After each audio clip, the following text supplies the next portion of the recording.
Okay, welcome to Books on Fire.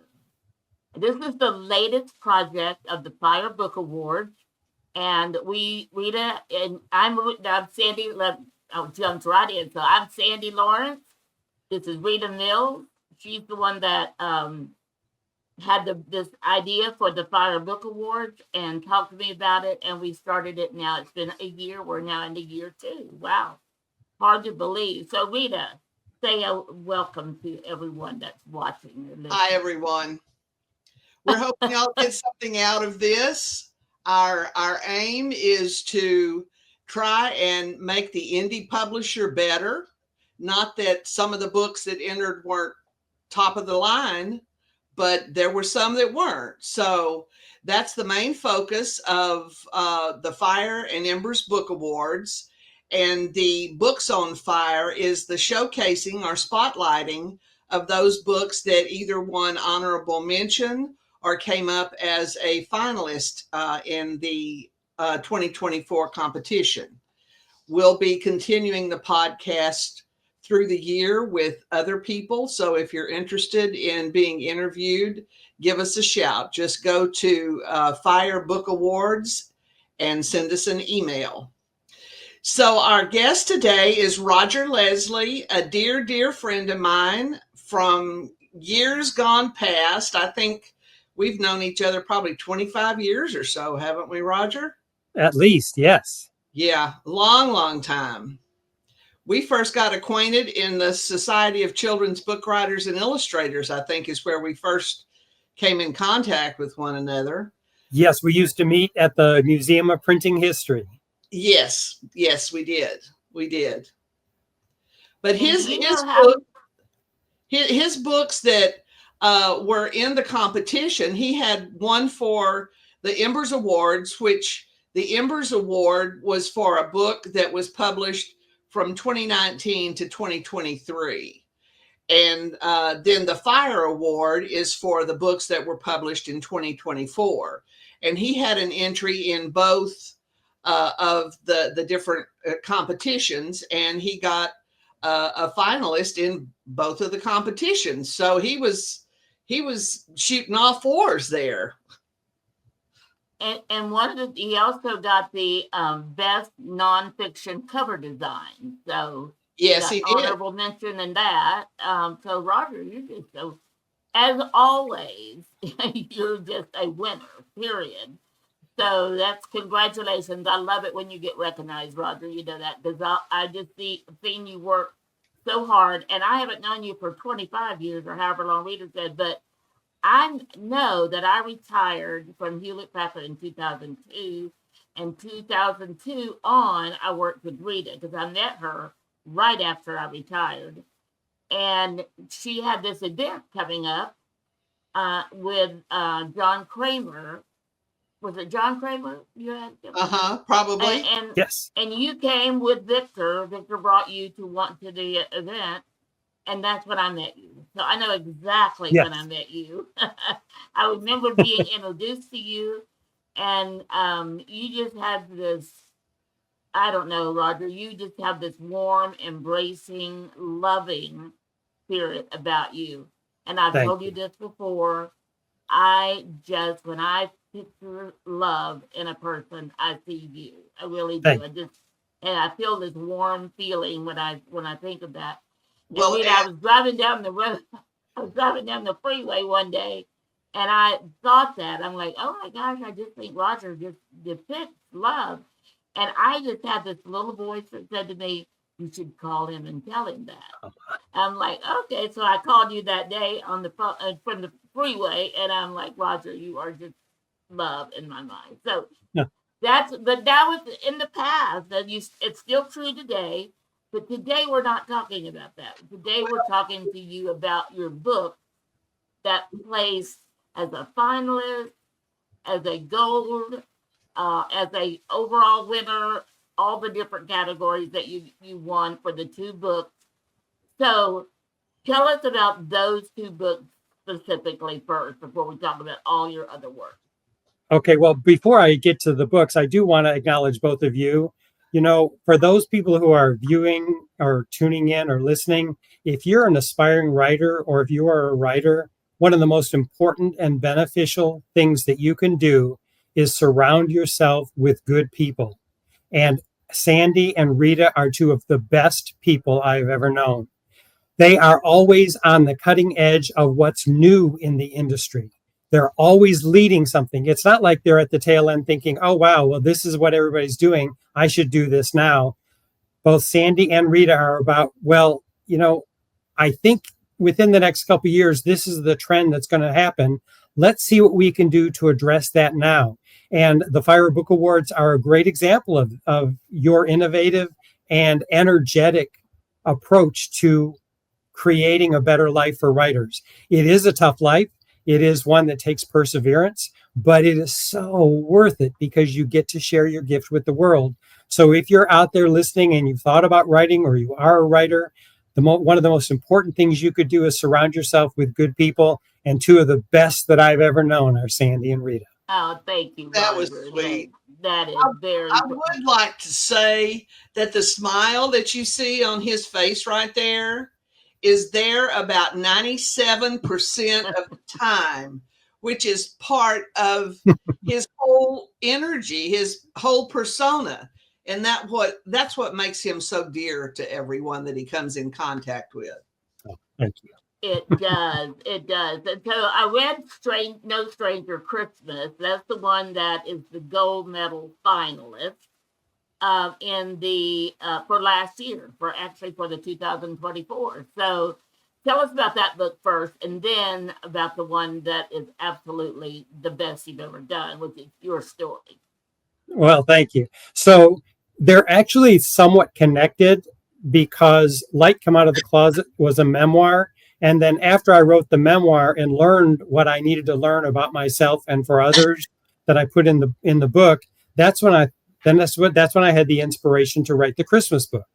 And the inspiration actually didn't come as a result of the previous book, but at Christmas time, I always decorate the interior of our house, and I always put up a special book display of Christmas books. So I've got, Christmas Carol by Dickens, How the Grinch Stole Christmas, The Best Christmas Pageant Ever. I just display them with this. I have a little reading Santa Claus who's there that my mom bought me years ago. And so I put up this display. And as I was putting up the display, I guess it was in 2023, maybe 2022, the inspiration just hit me. It was just like, you know what? I've never written a Christmas book. I want to contribute something to the body of work that's out there for Christmas, for people who love to read Christmas novels. That was the inspiration. And the next Monday, I sat down at my computer and just started writing, and it just came out. Because for those of you who are aspiring writers, or those of you who write, books don't come from us; they come through us. If you have the inspiration, if you have the inspiration to write a book, it's already there in your subconscious. It's already put together. Our job as writers is to be stenographers. Just sit at the computer, show up, and let the ideas flow. I tell I'm also a writing coach and a publisher and an editor. And I tell my clients, in that first draft, don't get it right, get it written. You don't edit while you're writing, just let it come all the way through. And then my second bit of advice is rewriting is also real writing. So when you're in the revision process, even though you're just revising, you're not creating something new, that is absolutely an essential stage of the writing process. So, so No Stranger Christmas came about because I thought, I've never written a Christmas book. I want to contribute to the body of works that are out there. And I sat at the computer and the ideas just flowed. So when did you decide, or what made you decide to write your memoirs? Good question. And, I wrote about the period from the time I was about 11 till 17. And so you're probably wondering, well, why would I wait so long to write a memoir about that? To be honest with you, when I was very young, I knew from the time that I was a toddler that I was gay. At the time, I didn't know what that meant because it was the early 60s. But I thought, well, something's different. I just, I could sense that something was different. But everything in my life, from my family to society to my church, which I was very involved in, everything said there was something wrong with that. And so for the longest time in my life, I associated that stage of my life with pain and isolation. So for the longest time, I didn't want to revisit that period in my life. And I've always been a spiritual person, and I've often belonged to churches because that's been part of the journey. And so I left the religion of my youth because I didn't feel welcome there once I knew I was gay. And so for the longest time, I had negative feelings about that. And I don't like to hold on to negative feelings. And so when I was thinking about that stage in my life, I thought, you know what? Part of what I learned and who I became, I owe to those experiences that I'm thinking I'm afraid to revisit. So I needed to have the courage to revisit them. So I went in to write my memoir, Light Come Out of the Closet, to figure out what it is that that stage of my life gave me that set the foundation to give me the courage to break free from it and move forward to live the life I dream. That is such a great story. I love that. Love that. That is that's so tells me, even more about you, Roger. And I love that you're willing to, like you said, go past that fear of revisiting those times. I know from experience, I've had to do the same thing. So I had some problems with my parents and some things that happened with my family, and I did not want to revisit that for the longest time, but I have. And through that and through learning forgiveness, and my mother committed suicide when I was 17. And so going through the process of forgiving her for that, I mean, I can definitely appreciate what you went through, and just makes me love you that much more. I have not read that book either, so I want to go back and read that book. But the thing that you won the best nonfiction cover design, and I remember when Amy was working on the cover design, and you really didn't want to have your picture on the cover. And so I remember talking to you about that and saying, this is your book, Roger. This is when you do it. And so, when I saw your picture on the cover of that book, I'm like, this was meant to be. This was absolutely. That's right. It tells the story. Simply tells the story. It really does. Everything that happens is a step toward our fulfilling our dreams. When we first designed a cover for Light Come Out of the Closet, I actually hired an artist. He was a relatively famous artist who did book cover designs.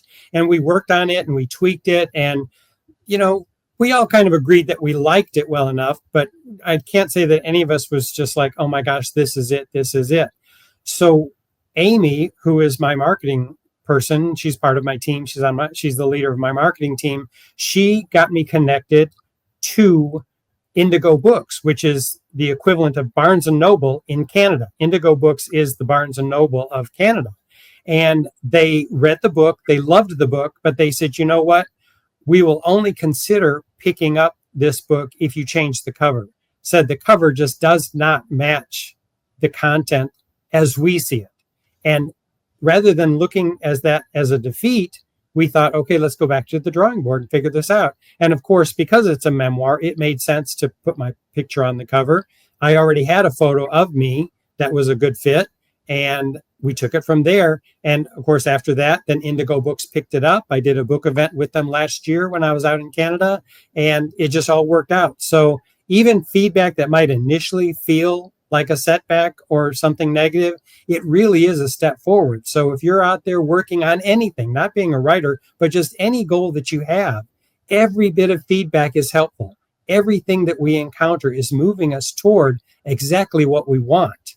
Because I believe even before we have the inspiration to do anything in life, life already sets up all the things and people we need to make that dream come true. Yes, we're all a culmination of our experiences, and that, I find that in my life, everything I've done is leading, towards something that I'm supposed to do. I just wish somebody would tell me what it is so I can start. That reminds me, Rita, one of my favorite cartoons that I refer to, there's for a while, Charles Schultz was doing the Peanuts characters, and he moved them back in time so that they were all toddlers. So, most of them are, usually Charlie Brown and all his friends are like middle school age. Well, he did a series for a year or two where they were all toddlers. And there's this one where Lucy is in the playpen. And the first still, it says like, hey, somebody let me out of here. Then the next frame, she's climbing out of the playpen. And she said, hey, let me out of here. And then the next frame, she's out, climbing out and on the floor of the playpen. She said, hey, let me out of here. And then the next, she's down in the hall and she's looking around. She said, hey, I am out of here. And I think that's the way it works. We keep moving forward thinking, I wish life would tell me what it is I'm supposed to be doing. We're already doing it. We're already doing it. Huh. I don't think we're already doing it, Rita. Well, I don't think I saw any of the Peanut stuff when they were small. And I used to read Peanuts all the time. So when we were kids, they used to make paperback size novels and novel size issues of some years. And when we were kids, my brothers and I collected them. And one of the novels, one of the paperback size books was from that series where they were all little kids. Oh, they're so cute. Snoopy as a little baby puppy is so incredibly cute. Well, Snoopy's my favorite of all of them anyway. So I don't know which one's my favorite, but Roger, tell us a little bit about your background as a teacher, and if that is kind of being a librarian in, was it a middle school or a high school, if that's kind of what fed you into writing stuff. Actually, I knew I wanted to be a writer from the time I was 13 years old. I didn't know any writers. I didn't have any writers in my family. I didn't know how to make a living being a writer, but something told me that's how I wanted to make my contribution to the world. So when I started college, undergraduate school, I was an English major thinking I just want to take all the literature I can, read the classics. I took writing classes. And then I was working at a grocery store at the time, and I would see some clients regularly, some customers who came in regularly, and I would talk to them. And I was talking to one, I was checking a customer out because at that time I was a checker and a stocker. And he said, well, you must be pretty well through your education now. And I said, I'm about halfway through undergraduate work. And he said, well, what's your major? I said, I'm an English major. I said, and I was just so excited to share this with somebody. He said, I'm going to be a writer. And serious as he could be, he said, you can't make a living being a writer. And I didn't. It was the first time anybody told me that. I was like, really? I didn't know. So I went and talked to my career counselor at the college.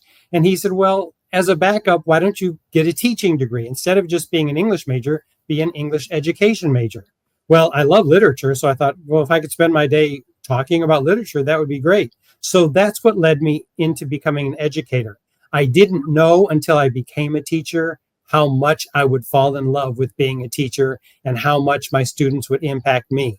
Well, come to find out, nearly 42 years later, it's coming full circle because my next book is called Being Mr. Leslie, What I Learned from My Students About Teaching and Life. And that's coming out later this year.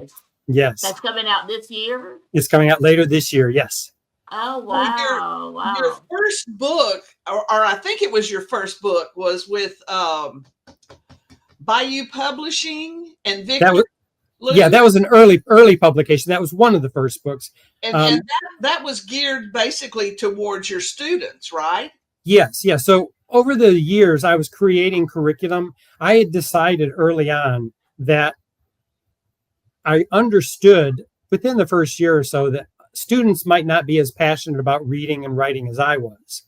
But because I was teaching high school students and for most of the year seniors, I thought, this is the last chance these kids will have to learn the skills they need to be successful no matter what they do. Mm-hmm. So I readjusted my curriculum to tie everything into personal growth and goal setting for them. So I'd start the school year teaching them how to set goals. We'd set new goals every 6 weeks or 12 weeks.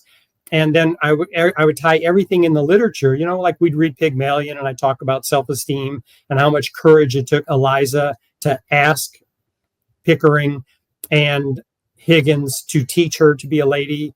And, Beowulf was, of course, in the curriculum. So it's all about, well, what is a hero and what makes a hero? So I created the curriculum and then I refined it over the years so that I had multiple lessons. I had 50 some lessons that related to self-esteem building and goal setting. And it occurred to me that instead of impacting about 150 students every year, I could impact tens of thousands if I put those ideas in a book. And that book became Success Express for Teens, which came out in 2004. Yeah, I knew it was a long time ago. But it sold tens of thousands of copies, didn't it? Yes. And I had some great book tours with that. There was whole school districts who picked up the book to add to their curriculum.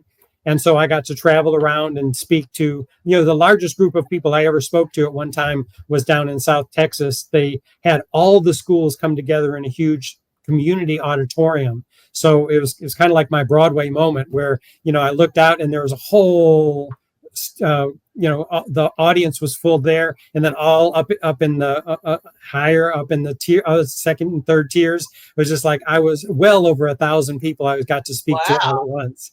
Yeah, that was exciting. It was, of course, nerve-wracking, but very exciting. Yeah. Well, have you or Victor ever thought about updating it a little and re-releasing it? You could probably have the same success again. We had talked about that. Yes, we had talked about that because there are some examples in there that are outdated. For example, one of the lessons I always taught was, take something productive with you wherever you go. Like if I was waiting in line at the post office, instead of just standing around complaining or listening to other people complain about how long the line is at the post office, I brought something to do. I was reading a book or I was working on something. Well, of course, now that everybody has cell phones, I think my advice would be the exact opposite. Instead of always being busy with things that aren't necessarily working toward anything, just passing the time, like scrolling through social media, that advice would change from always have to take something with you to reserve some time to quiet your mind so you can hear the ideas that are percolating inside. That's funny. That is true. Have either of y'all seen the new television show called Elsbeth? I love Elsbeth. She is fabulous. And, she's always got all of these bags on her shoulders and stuff. And I was doing that before it was cool because I always carried work with me. And Sandy's the same way, There's no sense in just sitting. Well, as much as I love to talk, I can always find somebody to talk to, But it's always better to be productive in that downtime like that, especially if you're at the Texas Department of Public Safety. Exactly. If you're if you potentially are going to be in a situation that could be frustrating, my dad's been in and out of the hospital a lot, and there were times where, he would fall asleep, but I would want to still be there for him. I always took a manuscript with me. I had something to edit or revise or something so that while my dad was sleeping and I was sitting alone in a hospital room, I wasn't sitting there thinking, oh my gosh, I'm watching the clock or looking at my phone. It's just like, okay, well, I can't be doing exactly what I would normally do during this time of my workday, but I could be making progress on something. Doing something. Roger, exactly. So Roger, you're probably the most disciplined person I've ever known. Amen to that one. I remember, although I have my oldest son, the one that lives in Mexico or moved into Mexico, he's the same way. Nothing deters him from what he's supposed to be doing. And you the same way. I remember when we were working together, in the morning is when you had your quiet time and your prayer and talking to God, and nothing changed from that. It was always the same. And then in the afternoon when we would meet, or when you would meet with other people, then you would be doing your work, one or the other. But what do you attribute that to, really? What makes you, or what made you be that disciplined of a person? I realized early on that to fulfill a dream requires discipline and perseverance. And I get reminded of that so often.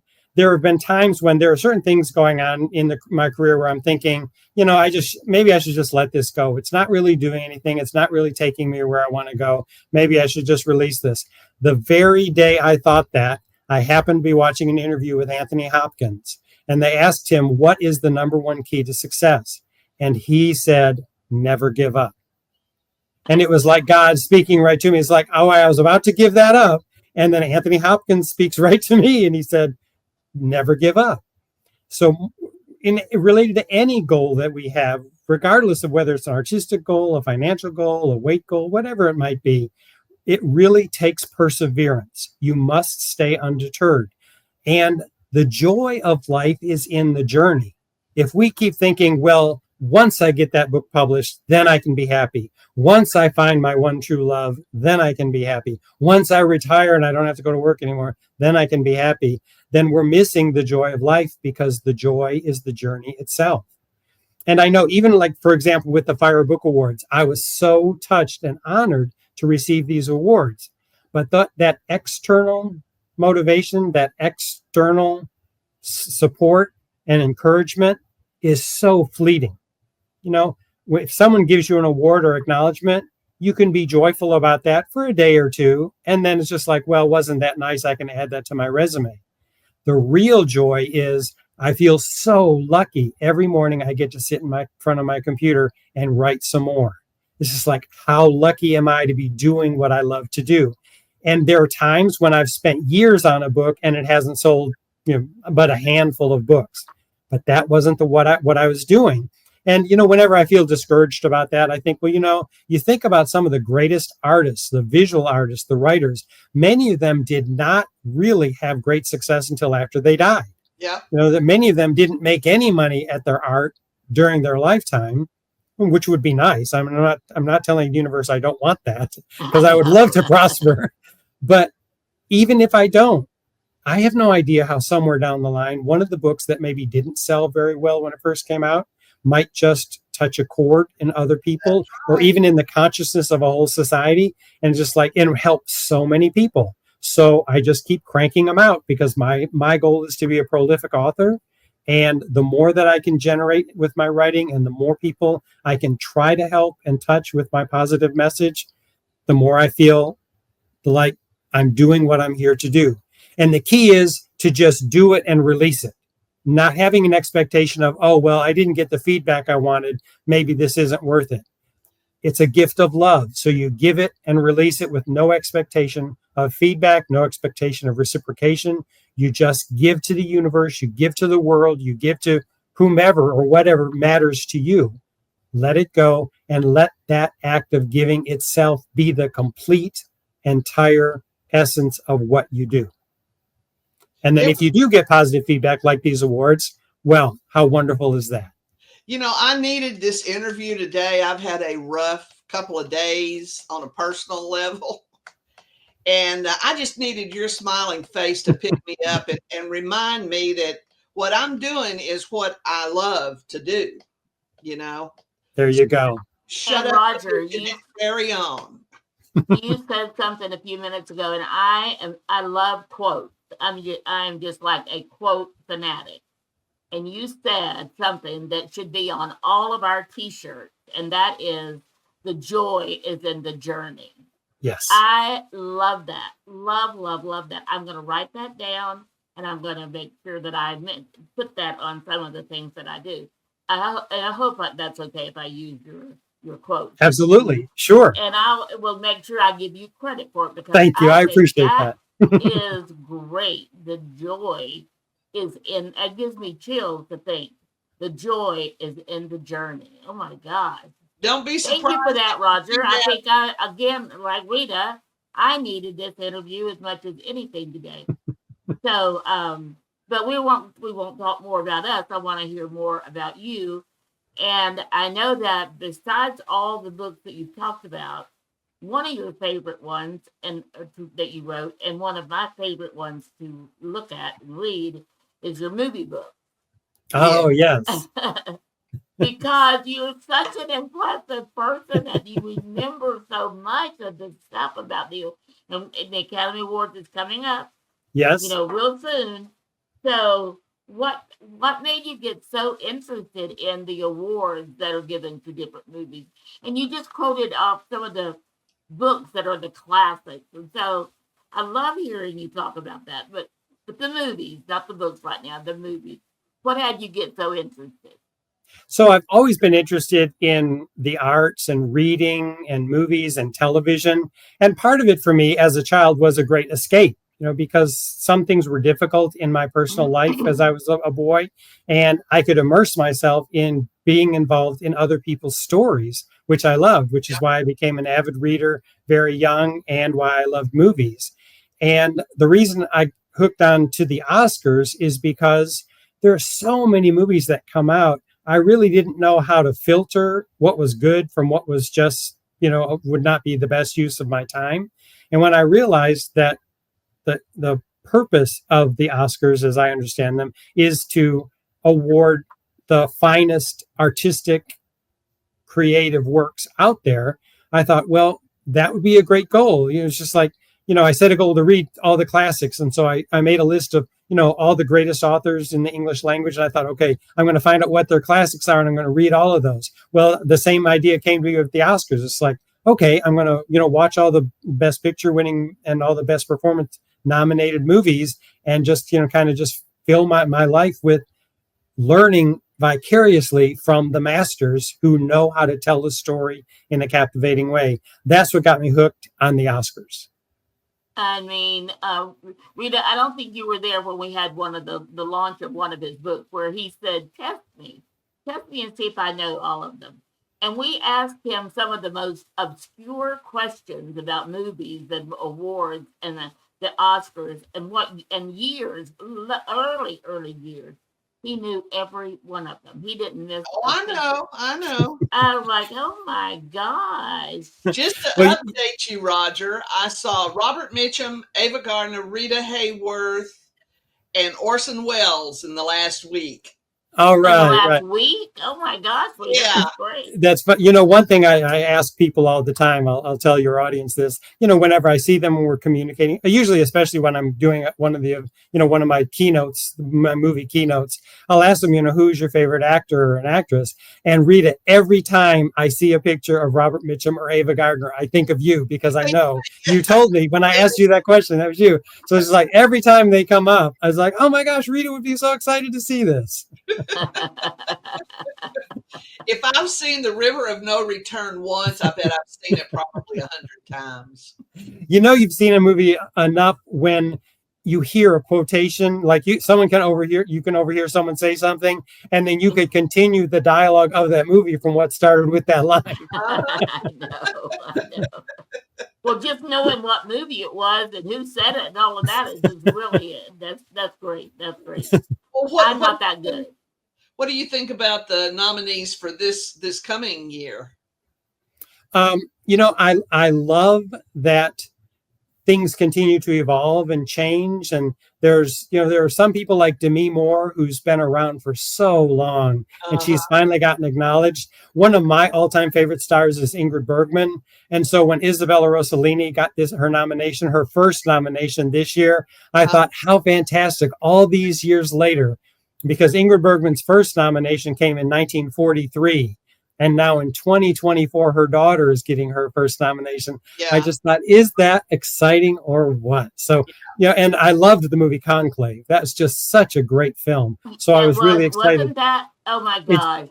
I was pleased that it was so honored with the nominations. I wondered what you thought about that movie, because that was really, it was a surprise to me what they had, what the story was. What was the name of it? Conclave. They're choosing the next pope. Oh, yes. Ralph Fiennes, Isabella Rossellini, Stanley Tucci, John Lithgow are all in it. I think that's the one that Dina said she got to watch or was going to watch or something, because she thought it was going to be amazing. So it was incredible.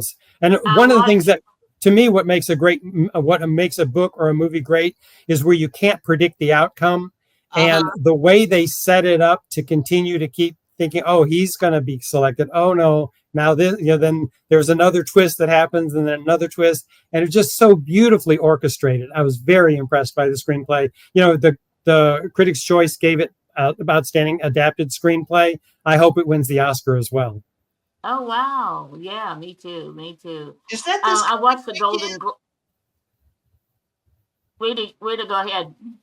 Is that this coming weekend, or is it in March? No, it's March 2nd.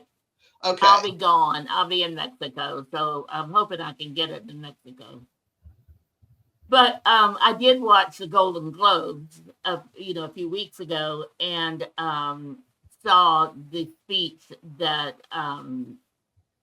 what was her name? You just give me more. What she said when she won.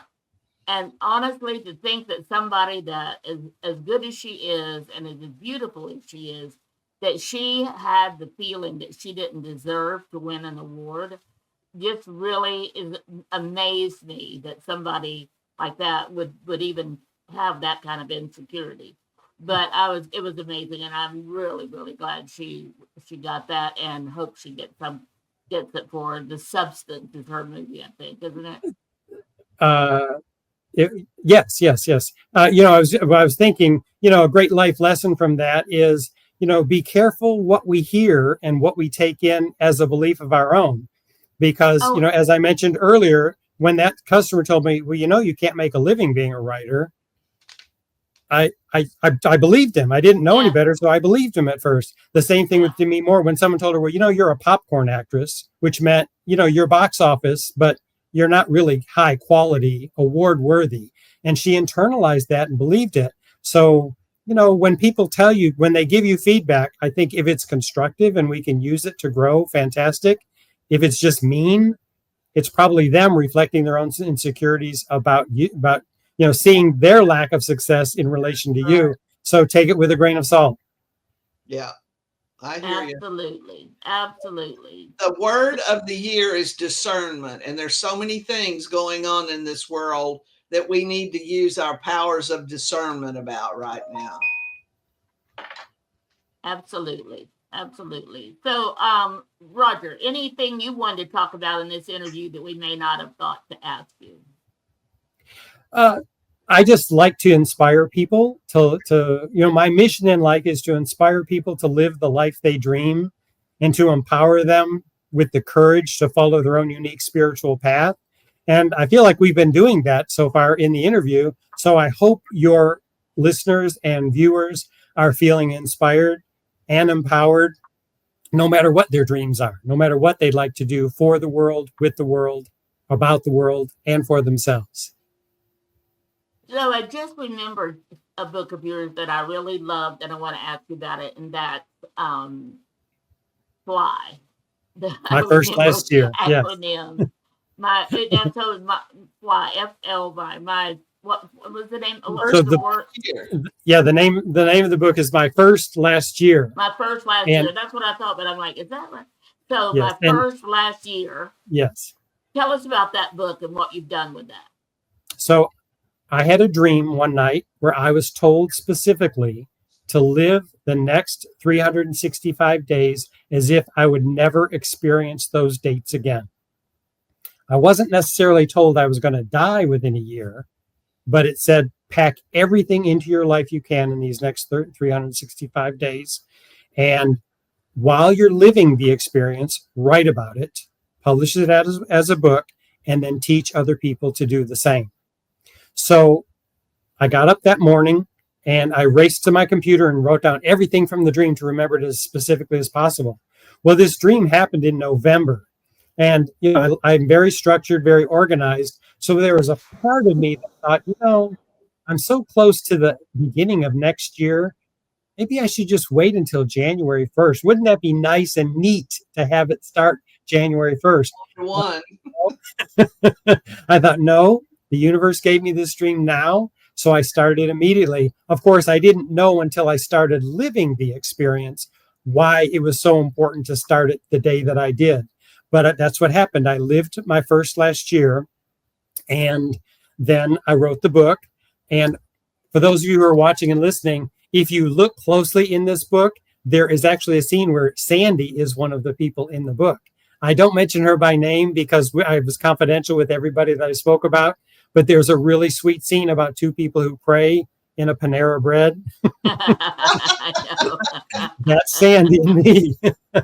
And then I owe Rita all the accolades for creating the book, because back then that's what she was doing. And this book is a creation of Rita Mills and her work at the time. So thank you both for that. Here's how the idea of the fly classes came about. So while I was living my first last year, I kept writing about what I was doing. Most of the time I'd live the experience, and then that night or the next morning I'd go to my computer and write about it.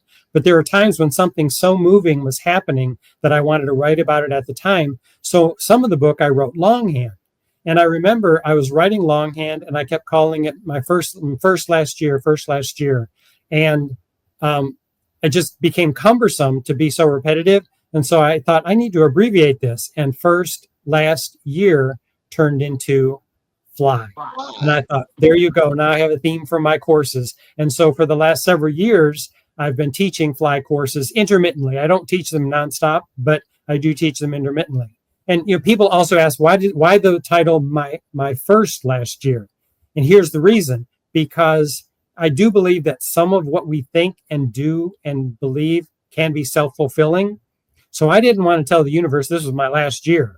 And so I thought, okay, I'm not going to call this my last year, because I didn't want it to be my last year. So I thought, oh, okay, this is my first last year. I hope someday I'll have another last year. That's the one that ends with my being gone. But for this one, I'm going to call it my first last year. That was very, very creative. I love that. Love that. Do you have any classes starting in the near future, or? I don't have any scheduled at the time. If people go to my website, rogerleslie.com, there's a description of them. I do them, when there are often church groups that will contact me and say, are you still doing fly, or will you come to our organization and do fly workshops with them? I'm open to the possibility of doing them again. I really, as Sandy mentioned, I do my prayer work every morning. And if I feel the inspiration, or if something leads me to the direction that says it's time to start those up again, I'm happy to. I definitely have not closed that door. But at the current time, I'm not teaching any fly classes, but I'm open to doing them again. And Roger, have you thought about, and I know, and prayed about, maybe you could pray about recording them and then having them like for sale on your website? Yes, that is one thing that I've discussed with my marketing team, that, I could, just create them as video presentations or self-guided courses. That was the direction that we're moving, where I would provide the worksheets and everything, but people could do that at their own time and at their own pace. Very good. Very good. That's very popular right now for people that have classes and all that. And so back before I retired, Amy and I worked with a guy who was a coach, not a writing coach, but and not a coach, physical coach, but a mental coach. Like a life coach? Help people, Like a life coach? Like a life coach, only he really worked with, like Simone Biles was one of his clients. Oh, okay, good. And she had kind of reached the limit of what she could do physically, but she knew she was capable of more, and he helped her see that. And so I don't know what you call that coach, but he had it on his website, and so he decided he wanted it to be a book. So we helped him transcribe and then put it in a book. And it seemed like such a simple thing to do, but sometimes the comment would be, for you people over here, I want to address this, and you can't put that in a book because where are those people over here? So we had to really go in and do some real editing to it. Excuse me. But anyway, that thought just came to me that maybe that would be some. Well, Roger, some way, when I start talking too fast and get excited, then all of a sudden I can't breathe. Well, I was going to say it's about time for us to sign off anyway, so Sandy can cough in peace. Thank you so much, Roger, for the time you spent with us today. It's been a pleasure, an absolute pleasure. It's always a joy to see you too. It was great to Same see you, here. Roger. Same here. Absolutely great. So much it got me all choked up. So, Well, and for those of you who are out there listening, really connect yourself with good people like Sandy and Rita. Find your team, your support team, no matter what your dreams are, no matter what your goals are. And more than anything, success is about being undeterred. Just keep going. Just keep going. and the joy is in the journey. It is every moment. You wake up grateful that you get to do what you love to do. Thank you, Roger. So much, Appreciate Roger. it. Thank you. And you, Bye-bye. Roger's books are all books on fire. So, yay.